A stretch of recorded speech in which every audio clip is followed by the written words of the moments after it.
Au nom d'Allah, le tout miséricordieux, le très miséricordieux. Alif, Lam, Mim. Est-ce que les gens pensent qu'on les laissera dire « Nous croyons » sans les éprouver? Certes, nous avons éprouvé ceux qui ont vécu avant eux. Ainsi, Allah connaît ceux qui disent la vérité et ceux qui mentent. Ou bien ceux qui commettent des méfaits comptent-ils pouvoir nous échapper? Comme leur jugement est mauvais.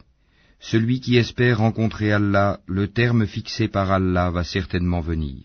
Et c'est lui, l'audient, l'omniscient. Et quiconque lutte, ne lutte que pour lui-même, car Allah peut se passer de tout l'univers. Et quant à ceux qui croient et font de bonnes œuvres, nous leur effacerons leurs méfaits, et nous les rétribuerons de la meilleure récompense pour ce qu'ils auront accompli. Et nous avons enjoint à l'homme de bien traiter ses pères et mères, et si ceux-ci te forcent à m'associer, ce dont tu n'as aucun savoir, alors ne leur obéis pas.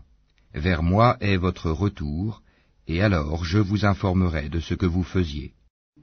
Et quant à ceux qui croient et font de bonnes œuvres, nous les ferons certainement entrer parmi les gens de bien. Parmi les gens, il en est qui disent « Nous croyons en Allah ». Puis, si on les fait souffrir pour la cause d'Allah, ils considèrent l'épreuve de la part des hommes comme un châtiment d'Allah. Or, s'il vient du secours de ton Seigneur, ils diront, certes, « Nous étions avec vous ». Allah n'est-il pas le meilleur à savoir ce qu'il y a dans les poitrines de tout le monde? Allah connaît parfaitement les croyants et connaît parfaitement les hypocrites. Et ceux qui ne croient pas disent à ceux qui croient, « Suivez notre sentier, et que nous supportions vos fautes. » Mais ils ne supporteront rien de leurs fautes. En vérité, ce sont des menteurs. Et très certainement, ils porteront leur fardeau et d'autres fardeaux en plus de leur propre fardeau, et ils seront interrogés, le jour de la résurrection, sur ce qu'ils inventaient. Et en effet, nous avons envoyé Noé vers son peuple, il demeura parmi eux 1000 ans, moins 50 années, puis le déluge les emporta, alors qu'ils étaient injustes.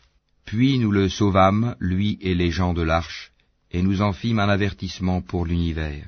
Et Abraham, quand il dit à son peuple, « Adorez Allah et craignez-le », cela vous est bien meilleur si vous saviez, vous n'adorez que des idoles en dehors d'Allah et vous forgez un mensonge. Ceux que vous adorez en dehors d'Allah ne possèdent aucun moyen pour vous procurer nourriture. Recherchez votre subsistance auprès d'Allah, adorez-le et soyez-lui reconnaissants, c'est à lui que vous serez ramenés. Et si vous criez au mensonge, d'autres nations avant vous ont aussi traité leurs prophètes de menteurs.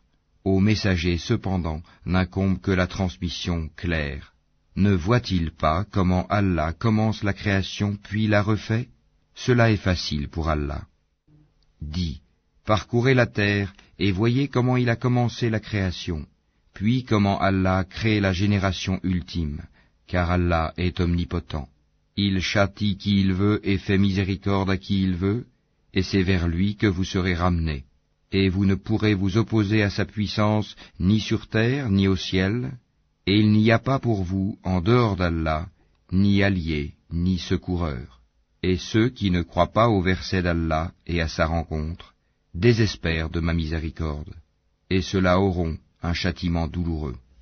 Son peuple ne fit d'autre réponse que « Tuez-le ou brûlez-le », mais Allah le sauva du feu, c'est bien là des signes pour des gens qui croient. Et Abraham dit, « En effet, c'est pour cimenter des liens entre vous-mêmes dans la vie présente que vous avez adopté des idoles en dehors d'Allah. Ensuite, le jour de la résurrection, les uns rejetteront les autres et les uns maudiront les autres, tandis que vous aurez le feu pour refuge, et vous n'aurez pas de protecteur. » Lot crut en lui. Il dit, « Moi j'émigre vers mon Seigneur, car c'est lui le Tout-Puissant, le Sage. » Nous lui donnâmes Isaac et Jacob, et plaçâmes dans sa descendance la prophétie et le livre. Nous lui accordâmes sa récompense ici-bas, tandis que dans l'au-delà, il sera parmi les gens de bien. Et Lot, quand il dit à son peuple, « Vraiment vous commettez la turpitude où nul dans l'univers ne vous a précédé, aurez-vous commerce charnel avec des mâles? Pratiquerez-vous le brigandage? Commettrez-vous le blâmable dans votre assemblée ?» Mais son peuple ne fit d'autre réponse que « Fais que le châtiment d'Allah nous vienne si tu es du nombre des véridiques. » Il dit, Seigneur, donne-moi victoire sur ce peuple de corrupteurs. Et quand nos anges apportèrent à Abraham la bonne annonce, ils dirent, Nous allons anéantir les habitants de cette cité, car ses habitants sont injustes. Il dit, Mais Lot s'y trouve. Ils dirent, Nous savons parfaitement qui y habite. Nous le sauverons certainement, lui et sa famille, excepté sa femme qui sera parmi ceux qui périront. Et quand nos anges vinrent à Lot, il fut affligé pour eux et se sentit incapable de les protéger. Ils lui dirent, Ne crains rien et ne t'afflige pas, nous te sauverons ainsi que ta famille, excepté ta femme qui sera parmi ceux qui périront. Nous ferons tomber du ciel un châtiment sur les habitants de cette cité, pour leur perversité. Et certainement, nous avons laissé des ruines de cette cité un signe d'avertissement évident pour des gens qui comprennent. De même, au Madian, nous envoyâmes leur frère Souaïb, qui leur dit, Ô mon peuple, adorez Allah et attendez-vous au jour dernier, et ne semez pas la corruption sur terre. Mais ils le traitèrent de menteur, le cataclysme les saisit, et au matin, ils gisaient sans vie dans leur demeure. De même, nous anéantîmes les Ahad et les Tamoud. Vous le voyez clairement à travers leurs habitations. Le diable, cependant, leur avait embelli leurs actions, au point de les repousser loin du sentier. Ils étaient pourtant invités à être clairvoyants. De même, nous détruisîmes Corée, Pharaon et Haman, alors que Moïse leur apporta des preuves. Ils s'enorgueillirent sur terre, et ils n'ont pas pu nous échapper. Nous saisîmes donc chacun pour son péché. Il y en eut sur qui nous envoyâmes un ouragan, il y en eut que le cri saisit, il y en eut que nous fîmes engloutir par la terre, et il y en eut que nous noyâmes. Cependant, Allah n'est pas tel à leur faire du tort, mais ils ont fait du tort à eux-mêmes. Ceux qui ont pris des protecteurs en dehors d'Allah ressemblent à l'araignée qui s'est donné maison. Or la maison la plus fragile est celle de l'araignée, si seulement ils savaient. Allah connaît toutes choses qu'ils invoquent en dehors de lui, et c'est lui le Tout-Puissant, le Sage. Telles sont les paraboles que nous citons aux gens, cependant seuls les savants les comprennent. C'est pour une juste raison qu'Allah a créé les cieux et la terre. Voilà bien là une preuve pour les croyants. Récite ce qui t'est révélé du livre, et accomplis la salate. En vérité, la salate préserve de la turpitude et du blâmable. Le rappel d'Allah est certes ce qu'il y a de plus grand, et Allah sait ce que vous faites. Et ne discutez que de la meilleure façon avec les gens du livre, sauf ceux d'entre eux qui sont injustes. Et dites, nous croyons en ce qu'on a fait descendre vers nous et descendre vers vous, tandis que notre Dieu et votre Dieu est le même, et c'est à lui que nous nous soumettons. C'est ainsi que nous t'avons fait descendre le livre, le Coran. Ceux à qui nous avons donné le livre y croient, et parmi ceux-ci, il en est qui y croient. Seuls les mécréants renient nos versets. Et avant cela, tu ne récitais aucun livre et tu n'en écrivais aucun de ta main droite. Sinon, ceux qui nient la vérité auraient eu des doutes. Il consiste plutôt en des versets évidents, préservés dans les poitrines de ceux à qui le savoir a été donné. Et seuls les injustes renient nos versets. Et ils dirent, pourquoi n'a-t-on pas fait descendre sur lui des prodiges de la part de son Seigneur? Dis, les prodiges sont auprès d'Allah, moi je ne suis qu'un avertisseur bien clair.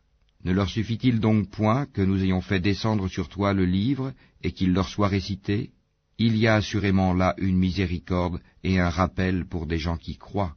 Dis, Allah suffit comme témoin entre moi et vous, il sait ce qui est dans les cieux et la terre. Et quant à ceux qui croient au faux et ne croient pas en Allah, ceux-là seront les perdants. Et ils te demandent de hâter la venue du châtiment. S'il n'y avait pas eu un terme fixé, le châtiment leur serait certes venu, et assurément il leur viendra soudain, sans qu'ils en aient conscience. Ils te demandent de hâter la venue du châtiment, tandis que l'enfer cerne les mécréants de toutes parts. Le jour où le châtiment les enveloppera d'en haut et sous leurs pieds, il leur dira, goûtez à ce que vous faisiez. Ô mes serviteurs qui avez cru, ma terre est bien vaste, adorez-moi donc. Toute âme goûtera la mort, ensuite c'est vers nous que vous serez ramenés. Et quant à ceux qui croient et accomplissent de bonnes œuvres, nous les installerons certes à l'étage dans le paradis sous lequel coulent les ruisseaux, pour y demeurer éternellement. Quelle belle récompense que celle de ceux qui font le bien, qui endurent et placent leur confiance en leur Seigneur. Que de bêtes ne se chargent point de leur propre nourriture, c'est Allah qui les nourrit ainsi que vous, et c'est lui l'audient, l'omniscient. Si tu leur demandes qui a créé les cieux et la terre et assujetti le soleil et la lune, ils diront très certainement Allah. Comment se fait-il qu'ensuite ils se détournent du chemin droit? Allah dispense largement ou restreint ses dons à qui il veut parmi ses serviteurs. Certes, Allah est omniscient. Si tu leur demandes qui a fait descendre du ciel une eau avec laquelle il fit revivre la terre après sa mort, ils diront très certainement Allah. Dis, louange à Allah, mais la plupart d'entre eux ne raisonnent pas. Cette vie d'ici-bas n'est qu'amusement et jeu. La demeure de l'au-delà est assurément la vraie vie, s'ils savaient. Quand ils montent en bateau, ils invoquent Allah, lui vouant exclusivement leur culte. Une fois qu'il les a sauvés des dangers de la mer en les ramenant sur la terre ferme, voilà qu'ils lui donnent des associés, qu'ils nient ce que nous leur avons donné et jouissent des biens de ce monde. Ils sauront bientôt. Ne voient-ils pas que vraiment nous avons fait un sanctuaire sur la Mecque, alors que tout autour d'eux on enlève les gens? Croiront-ils donc au faux, et nieront-ils les bienfaits d'Allah? Et quel pire injuste que celui qui invente un mensonge contre Allah ou qui dément la vérité quand elle lui parvient. N'est-ce pas dans l'enfer une demeure pour les mécréants? Et quant à ceux qui luttent pour notre cause, nous les guiderons, certes, sur nos sentiers. Allah est en vérité avec les bienfaisants.